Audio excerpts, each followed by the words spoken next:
പാഠം 3. കള്ളനെ കുടുക്കിയ ഗജവീരൻ.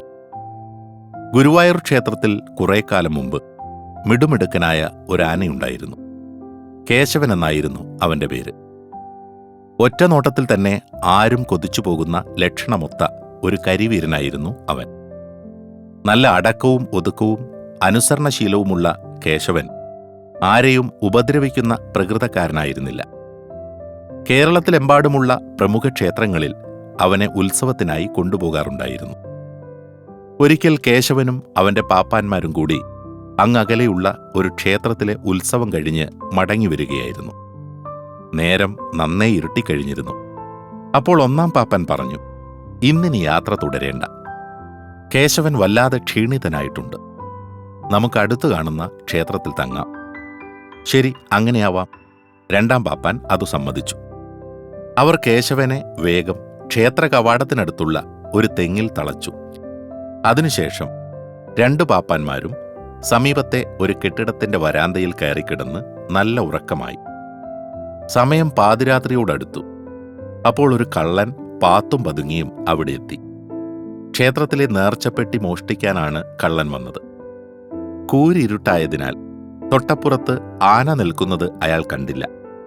കള്ളൻ മതില് ചാടി അകത്തു കടന്നു. പുതും ചാടി വീഴുന്ന സ്വരം കേട്ട് കേശവൻ ഞെട്ടി ഉണർന്ന് നാലുപാട് നോക്കി.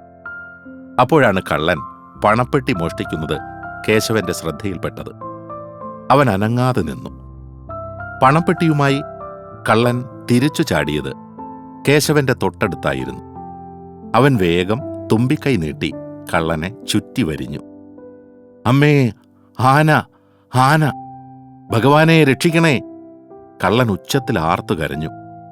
അയാളുടെ ആർത്തലച്ചുള്ള കരച്ചിൽ കേട്ട് അമ്പലനടയിൽ ഉറങ്ങിക്കിടന്നിരുന്ന ഭക്തന്മാരും നാട്ടുകാരും ഓടിയെത്തി. കേശവൻ വേഗം തന്റെ തുമ്പിക്കൈയിലിരുന്ന് പിടയുന്ന കള്ളനെ തൊണ്ടി സഹിതം ജനക്കൂട്ടത്തിന്റെ മുന്നിൽ നിർത്തി. എല്ലാവരും ചേർന്ന് അയാളെ പിടിച്ചുകെട്ടി രാജസന്നിധിയിലേക്ക് കൊണ്ടുപോയി. ഈ സംഭവം അറിഞ്ഞവരെല്ലാം ഒരേ സ്വരത്തിൽ കേശവനെ പുകഴ്ത്തി. ഗുരുവായൂർ കേശവൻ ജഗജിലി തന്നെ. ഏതു കൊലകൊമ്പൻ വന്നാലും അവന്റെ മുന്നിൽ നിന്ന് രക്ഷപ്പെട്ടു പോകില്ല.